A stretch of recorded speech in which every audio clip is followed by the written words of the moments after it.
신앙의 딜레마. 왜 목마름이 해소되지 않는가? 신앙이 깊어질수록 신앙의 본질에 고민하게 됩니다. 아래 댓글도 그런 유형의 사례에 속하는데 이런 고민은 누구나 한 번쯤 해봤을 것입니다. 많은 신자들이 이 부분에서 방황하고 우울해지고 갈등합니다. 안녕하세요. 늘 선생님의 글을 보며 마음을 잡고 자신을 돌아보게 되어 참 감사합니다. 선생님, 저는 지금 어렵고 혼란스러운 시간을 보내고 있습니다. 저는 제가 구원받았다고 생각했습니다. 매일 기도하며 깨어있으려고 노력하고 애쓰며 살았습니다. 그럼에도 뭔가 부족한 것 같은 느낌이 있었습니다. 마치 연애를 글로 배웠어요 하는 것 같은, 기도를 해도 하나님과 교제하는 것이 아닌 나 혼자 열심히 한 것 같고 애쓰는 것 같아도 제자리인 것 같은 이런 류의 마음이요. 하지만 감정에 휩쓸리지 말고 말씀을 붙잡고 가자라는 마음으로 하루하루를 살았던 것 같습니다. 그러나 제가 거듭나지 않았다는 어느 목사님의 말을 듣게 되었습니다. 제 안에 성령님이 없다는 것입니다. 제가 섬기던 교회는 담임 목회자의 불미스러운 사건으로 교회의 사역자들을 신뢰하지 않습니다. 목사님이라고 무조건 신뢰하지 않습니다. 제게 말씀하신 목사님은 삶의 변화가 있는지 말씀대로 사는지 선생님께서 그동안 글로써 계속 해오신 말씀을 해 주십니다. 그분은 성령님이 오시면 감히 상상할 수 없던 감격과 하나님의 임재를 경험하며 하나님의 뜻대로 살아갈 수밖에 없다고 하십니다. 경험을 신뢰하지 않지만 저는 이런 경험을 한 적이 없습니다. 그동안 제가 했던 신앙의 노력은 자기의라고 하십니다. 하루아침에 하나님이 나의 아버지가 아닌 인심 좋은 옆집 아저씨가 된 기분입니다.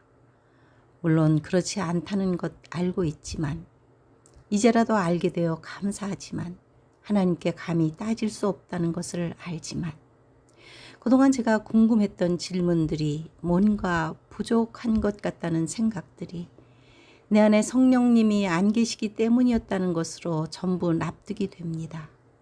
그래서 그랬구나. 저는 그동안 하나님의 자녀가 아닌 성령님의 일반적인 은혜를 받고 살아온 자였다는 생각을 하니 그동안 난 무엇을 한 것인가 하는 생각이 드네요. 나는 방정식 풀고 있는데 누군가 구구단 잘못되었으니 처음부터 다시 하라는 그런 기분을 숨길 수가 없네요. 누군가의 신앙의 상담을 해본 적이 없고 선생님의 글로 많은 도움을 받았었기에 이렇게 쓰린 마음을 남겨봅니다. 제가 하나님께 무엇을 따지겠습니까? 그저 지금은 생각하고 생각하는 시간이네요. 긴 글 읽어주셔서 감사합니다. 더운 여름 건강 조심하세요. 다행히 이분은 바람직한 깨달음을 얻은 것 같습니다. 이 글에는 두 종류의 딜레마가 있습니다. 첫째는 이분이 느낀 영적인 부족함에 대한 것입니다. 둘째는 신앙에 대한 열심이 모두 자기의인가입니다. 상담해 주신 목사님은 성령의 결핍을 언급하셨습니다. 필자도 그동안 신자들을 보면서 느낀 딜레마는 성령 은사를 받은 이후에도 신자들이 여전히 죄를 짓고 성품이 변하지 않는 경우도 많다는 것입니다. 아마 여러분도 이런 신자들을 보았을 것입니다. 성령 은사를 받은 신자가 항상 하나님의 임재를 느끼는 것도 아닙니다. 성령의 효력이 없다는 것이 아니라 한번 성령을 받을 때의 감격과 임재가 영원히 보존되지 않는다는 것입니다. 그런 이유로 만나도 매일 거두어야 했습니다. 성령으로 거듭남은 신자에게 중요한 과정입니다. 그러나 성경에서 강조하는 신앙의 핵심 요소들은 이 밖에도 많습니다. 하나님의 뜻, 좁은 길, 좋은 열매와 나쁜 열매, 성령 충만, 믿음과 은혜, 하나님의 영광, 기도와 회개, 내면의 쓴 뿌리와 각종 죄들, 성령의 은사들, 거룩함과 순결, 말씀의 순종, 주님과 동행 등입니다. 이런 요소들이 중요한 것이 아니라면 성경에 왜 기록했겠습니까? 그런데 이 기준을 모두 만족시키시나요? 성령은 한 분이지만 성령은 신자들에게 다양한 은사들로 나타납니다. 불과물처럼 대비적인 이미지로 나타나기도 합니다. 예언, 방언, 통역, 치유, 가르치는 은사, 믿음, 사랑, 섬김, 기도, 전도 같은 은사들이 있습니다. 목사, 집사, 평신도, 교사, 찬양자 등 직분도 다릅니다. 다른 신자들의 은사를 평화하지 말라고 성경은 말합니다. 예를 들어 예수님은 어린아이처럼 되어야 천국에 들어갈 수 있다고 하셨습니다. 순결함의 측면에서 어린아이는 이 기준을 가장 잘 만족시킵니다. 거듭남은 중요한 과제입니다. 그러나 구원은 믿음에서 출발하지만 죽은 믿음과 산 믿음이 있는 것처럼 거듭남은 한순간에 일어나는지 평생 걸리는 과제인지 두 가지 모두 가능한 일일까요? 성령으로 거듭남도 성령 세례를 상징하기도 하지만 성령 안에서 옛사람이 새사람으로 변화되는 긴 과정을 의미하기도 합니다. 옛 습관과 옛 성품이 그리스도의 성품으로 바뀌고 성령의 열매를 온전히 맺기까지는 시간이 걸립니다. 신자마다 성숙도가 다르니 젖먹이 신자를 멸시하거나 업신여기는 일은 없어야 합니다. 또한 비교의식으로 자신의 처지를 두고 낙심하지 않아야 합니다.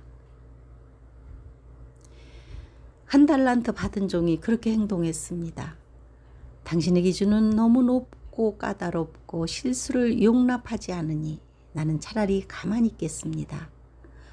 어떤 사람은 자기 의라 비판하고 어떤 사람은 열매가 없다고 말하니 차라리 아무것도 하지 않는 것을 선택합니다.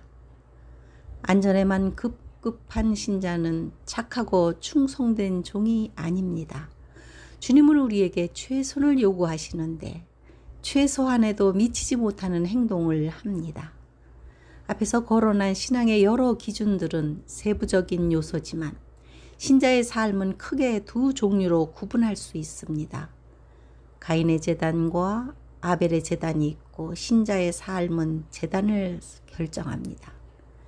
제단에 올려진 번제물은 신자들의 종합적인 삶으로 볼 수 있는데 성령의 불로 태워져야 합니다. 그러나 사람 중에 완벽한 사람은 없습니다. 누구나 장점도 있고 취향 요소도 있고 신앙은 영적인 부분과 삶에서 균형을 이루어야 합니다. 성령께서 주신 나의 은사가 무엇인지 발견하는 것도 중요합니다. 그래서 어쩌라고요? 우리는 설교를 들으면서도 신앙의 삶을 살면서도 마음 한구석에는 늘 불편한 것이 남아 있습니다. 듣기는 좋지만 내 영혼의 근본적인 필요를 채워주지 않는 부분이 있습니다. 그러므로 신앙에는 우선순위가 있다는 사실을 발견하게 됩니다.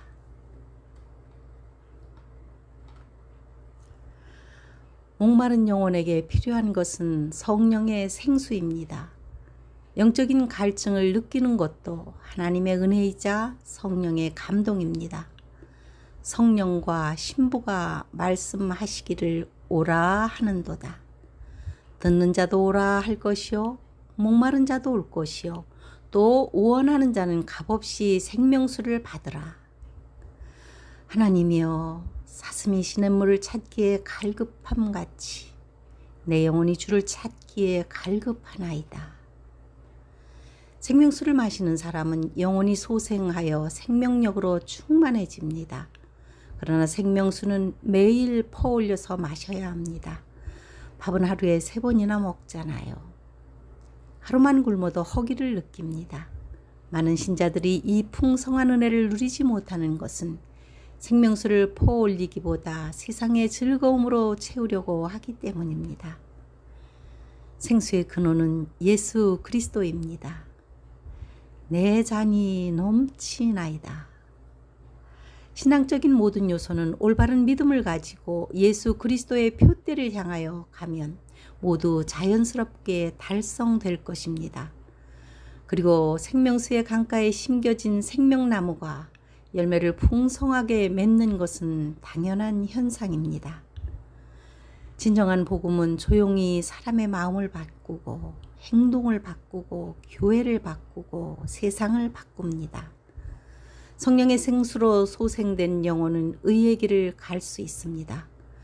성령의 성품과 능력이 신자들을 훈련시키고 연단시켜서 그렇게 인도하실 것입니다.